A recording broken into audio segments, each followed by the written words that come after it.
Do. Bonjour Aurélien Duchesne.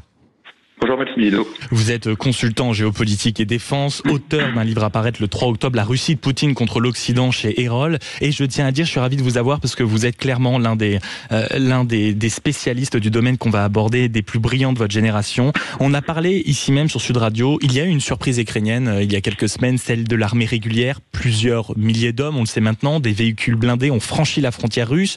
Une conquête du territoire sur près de 500 km², on nous dit. Il y a clairement une guerre d'images qui est en train d'être livrée par les deux camps. On voit sur les boucles, notamment Telegram, sur les réseaux sociaux, des prisonniers russes, des arrestations, des villages contrôlés par l'armée ukrainienne. L'état d'urgence a été déclaré par les Russes, donc Vladimir Poutine, on y reviendra. Bref, ça semble être un véritable point d'étape dans cet affrontement, mais une question quand même se pose. Est-ce que ça ne vient pas poser les bases d'un danger nucléaire? Parce que quand on sait que c'est une des premières fois où l'on assiste à une entrée sur un territoire qui possède la dissuasion nucléaire, la Russie, est-ce que c'est pas ça le vrai sujet?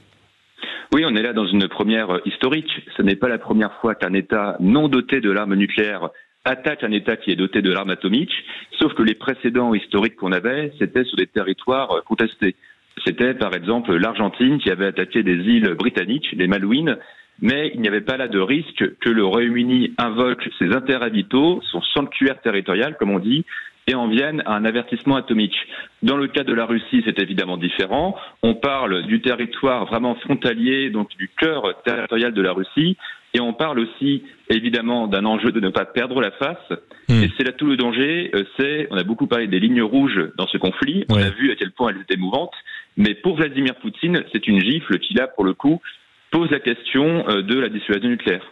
Et en termes stratégiques, quel est le risque d'une telle fin de tabou? Parce que si demain, mettons, Vladimir Poutine a envie d'aller plus ou moins reconquérir des territoires qu'il estime être des territoires qui se trouvent, quel hasard Balthazar, dans l'OTAN, qu'est-ce qu'on aura ou qu'est-ce qu'on pourra dire? Est-ce que ça vient pas aussi impacter la crédibilité occidentale quand on voit qu'on laisse les Ukrainiens faire sur le territoire russe?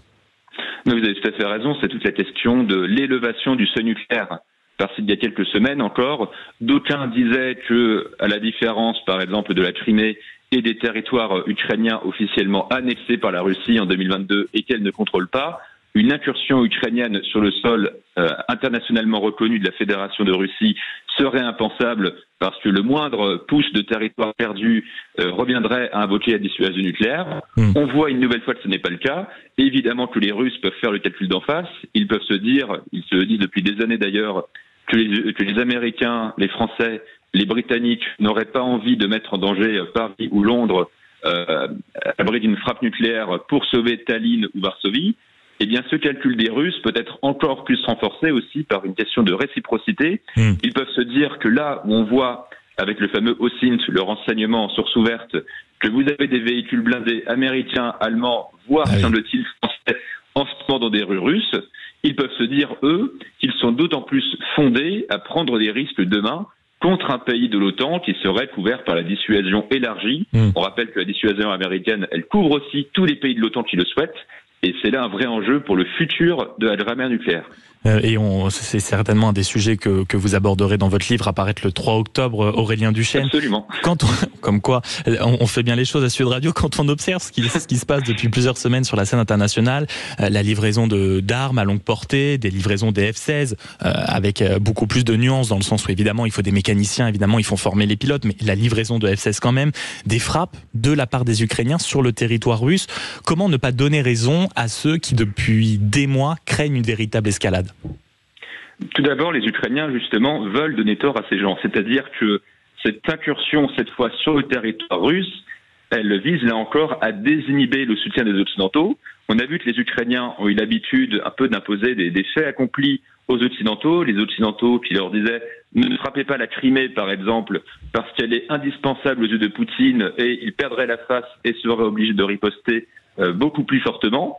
Finalement, à chaque fois, on a vu à quel point désormais des missiles de fabrication française, par exemple, peuvent aller taper le QG de la flotte russe à Sébastopol en Crimée, et ce n'est pas pour autant que Kiev est un tas de cendres radioactives. Sauf que de l'autre côté, à force de repousser ce seuil, évidemment, les Ukrainiens, on est dans l'inconnu justement de ce seuil, on le voit en ce moment dans la région de Koursk, les Ukrainiens, effectivement, sont dans une zone d'ombre, ils ne savent pas eux-mêmes jusqu'où ils peuvent tester la résolution des Russes. Mais il y a quelque chose, en revanche, qui évite une escalade incontrôlée, ou en tout cas qui la diminue, c'est le fait qu'il y ait toujours, depuis en fait la crise de Cuba en 62, entre les Américains et les Soviétiques à l'époque, il y a des hotlines, un téléphone rouge, comme on dit dans le vocable diplomatique, qui permet aux Russes et aux Américains, en tout cas théoriquement, d'échanger pour prévenir une escalade et pour diminuer les tensions si, par exemple, les Ukrainiens devaient franchir un seuil jugé inacceptable par les Russes. On l'a dit, le titre, c'est cette incursion ukrainienne en Russie. Est-ce qu'il n'existe pas un point de rupture nucléaire, et on va y venir, mais dans ce territoire, on va dire, qui a été attrapé visiblement par les Ukrainiens et par l'armée régulière, surtout, il y a la ville de Soudja, qui est une ville symbolique parce qu'elle abrite une station de transport de gaz. Elle permet donc à la Russie d'approvisionner des pays européens. On a assisté à une flambée des prix, record depuis le début de cette guerre. Est-ce qu'on peut considérer que ce n'était pas le réel objectif des Ukrainiens, c'est-à-dire faire pression sur la Russie en enlevant, on va dire, un point stratégique majeur sur l'énergie, et puis faire comprendre aussi aux Européens que voilà, là ça y est, on commence aussi à avoir des points importants, donc regardez, notre soutien est plus que primordial, nous soutenir est plus que primordial. Ça paraît très peu probable pour deux raisons. La première, c'est que certes, cette station Soudja, c'est par là que transite la quasi-totalité, par exemple, du gaz vers des pays comme la Slovaquie, la Hongrie et l'Autriche, qui sont également les trois pays qui, au sein de l'Union européenne, sont les moins enclins, par exemple, à adopter les paquets de sanctions contre la Russie. Donc, il peut y avoir l'idée de les frapper directement, j'ai envie de dire, au portefeuille. Mais c'est oublier une chose, c'est oublier le fait, par exemple, que le gazoduc transite toujours par le territoire ukrainien. Il y a encore des contrats en la matière. Si les Ukrainiens avaient voulu couper le robinet, ils l'auraient fait depuis longtemps. Et la deuxième chose qui, à mon avis, décrédibilise l'idée que le gazoduc soit la cible des Ukrainiens, c'est qu'on n'est en réalité probablement pas dans l'idée d'un gage territorial à long terme.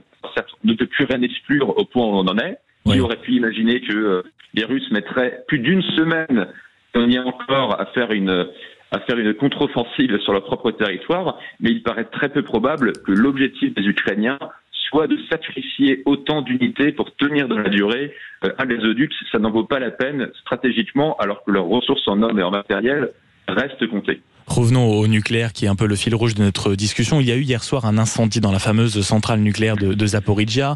Évidemment, tout le monde a réagi. Les incendies ont finalement été éteints. Il y a eu une réaction de l'agence, on va dire, mondiale du nucléaire. Est-ce que on peut imaginer que les Russes iraient jusqu'à jouer avec une centrale nucléaire pour éventuellement accuser les Ukrainiens, ou bref, entrer dans une guerre de communication qu'ils espèrent gagner? Est-ce qu'on peut imaginer cela? On peut l'imaginer, quelque part, cette centrale nucléaire deviendra une arme nucléaire par destination. Dans la grammaire nucléaire classique, celle de la dissuasion nucléaire, il existe par exemple la théorie du fou au fort. Et Poutine en joue. La théorie du fou au fort, c'est l'idée quelque part de « retenez-moi ou je fais un malheur ». Et on a été habitué, par exemple, à ce que les Russes aient été capables, par exemple, de causer un désastre environnemental en détruisant un barrage en Ukraine, ce qui n'était pas attendu par la plupart des experts, mais ce qui là, à mon avis, limite le risque que les Russes soient prêts à causer un accident de type Tchernobyl dans cette centrale. Oui. C'est d'une part le fait qu'ils veulent garder le contrôle de ces territoires. Ils n'ont pas envie de faire un désert radioactif dans la région de Zaporijia qui est concernée, s'ils sont dans l'idée de faire de ce territoire une terre russe. Et deuxièmement, ce qui retient les Russes, ce qui les a retenus, semble-t-il, par exemple, de faire une frappe nucléaire tactique à l'automne 2022, ce sont à la fois la réaction à attendre de l'OTAN et notamment des Américains, et ce sont surtout les derniers alliés qui restent à la Russie, montrent par nos diplomatiques que les Chinois et les Indiens ne toléreraient pas que la Russie... Oui, ce serait le seuil à ne pas franchir. Oui, on a parlé des lignes rouges qui ne devaient pas être franchies. Par contre, les Russes ne franchiront pas une ligne rouge aux yeux de leurs alliés, c'est-à-dire qu'ils ne vont pas se prendre le risque de perdre la Chine et l'Inde. Là, ils seront sans personne et la guerre s'arrêtera rapidement pour eux. Mais alors justement, et ça sera une de nos dernières questions, Aurélien Duchesne, d'un point de vue pragmatique, même si visiblement pour Poutine, il donne l'impression que cela n'est pas grave, il envoie en quelque sorte des forces antiterroristes, il déclare seulement l'état d'urgence, il ne veut pas que cela se voit trop visiblement aux yeux de sa population, même si la guerre commence à se faire réellement sentir sur son territoire. Est-ce qu'il n'y a pas un risque qu'on revienne aux fameuses menaces qu'on avait déjà connues reconnu très franchement, très concrètement au début de la guerre, à savoir qu'il y ait des armes nucléaires tactiques contre les potentiels ennemis ukrainiens qui se trouvent en territoire russe. Il a déjà eu des raisons, Poutine, de brandir la menace nucléaire. Par exemple, je vais parler de l'automne 2022, parce qu'il y avait eu un quasi-effondrement de l'essentiel du front russe. La situation était presque plus grave, au fond, que ce qu'il se passe aujourd'hui dans la zone de Koursk. Là où, là encore, ça me paraît assez peu probable que Poutine en vienne à un avertissement atomique, c'est qu'il ne s'est jamais écarté, contrairement à ce qu'on dit, des règles classiques de la dissuasion. Oui. Il n'a jamais, Poutine, menacé d'atomiser Paris, par exemple, parce que nous avons annoncé la livraison de Mirage 2000. Il est resté menaçant, mais dans le cadre. Oui, c'est-à-dire que quand vous regardez toutes les interventions qui sont celles de Poutine, je fais abstraction des délires de Medvedev et d'autres de ses lieutenants, Poutine ne fait que rappeler qu'il dispose de l'arme nucléaire et que la Russie a des seuils qu'il ne faut pas franchir. La fameuse démonstration de force, oui. C'est ça. Et sur la question de Koursk, en revanche, le vrai risque pour Poutine, mais on n'y est pas encore, ce serait que Poutine confonde les intérêts vitaux du pays avec les intérêts vitaux de son régime à lui et se dise qu'une incursion ukrainienne prolongée qui montrerait que la forteresse Russie n'en est pas une et que lui, Poutine, qui fonde sa légitimité depuis la guerre de Tchétchénie sur la protection du territoire russe, n'est plus capable de le protéger. Mais ça, c'est un autre débat. Si Poutine sent une menace sur son pouvoir. Et que retenez-vous, puisque c'est une transition parfaite pour notre dernière question, de l'incursion justement qui dure depuis désormais une semaine pile, de cette incursion de l'armée, on le rappelle, régulière ukrainienne en territoire russe. Aurélien Duchesne, consultant en géopolitique et défense. Qu'est-ce que vous retenez, vous, de ces derniers jours qui, de fait, étaient une surprise ? On a deux retours d'expérience. Le premier, c'est que on imaginait que même si à la frontière russe, les seules forces de protection, c'était des conscrits qui ont notre âge, qui n'ont pas d'expérience du front et qui ne s'attendaient pas une minute à devoir se battre sur le territoire russe. On n'attendait pas non plus, en revanche, que la Russie mette autant de temps, ça fait une semaine, là c'est même pas une contre-offensive, c'est une livraison chronopost de la part de Poutine, que la Russie mette autant de temps à monter une contre-offensive, qu'elle n'emploie pas, par exemple, son aviation pour aller pilonner les colonnes ukrainiennes. Ça, c'est une surprise qui s'explique mal. Et la deuxième question, c'est aussi, le deuxième enseignement plutôt, c'est aussi résilience qui est celle, encore une fois, du système Poutine, parce que ce qu'on observe des réactions des Russes, que ce soit sur les réseaux sociaux russes comme Telegram, ou que ce soit aussi dans les médias, c'est que pour l'instant, ils en sont davantage à blâmer les Ukrainiens et à reprendre la propagande du Kremlin, que c'est une attaque terroriste, plutôt qu'à s'en prendre à Poutine lui-même. Ça aussi, c'est un enseignement qui me rend assez peu optimiste sur le fait qu'un jour les Russes veuillent se retourner contre le Kremlin du fait d'une guerre qui s'éternise. Merci beaucoup Aurélien Duchesne d'avoir été avec nous sur Sud Radio. Je rappelle que vous êtes consultant en géopolitique et défense, c'est l'un objectivement des plus prometteurs et vous êtes l'auteur d'un livre à paraître le 3 octobre, La Russie de Poutine contre l'Occident. Ce sera chez Erol. On se retrouve dans quelques instants sur Sud Radio pour notre deuxième fait du jour. Figurez-vous que l'Union européenne a essayé de faire une démonstration de force avec la Chine en taxant les voitures chinoises. 2 chiffres. La taxation était de 10%. Ça risque d'avoisiner les 40%. Ça déplaît à la Chine. Elle a saisi l'Organisation mondiale du commerce et c'est un vrai sujet. À tout de suite.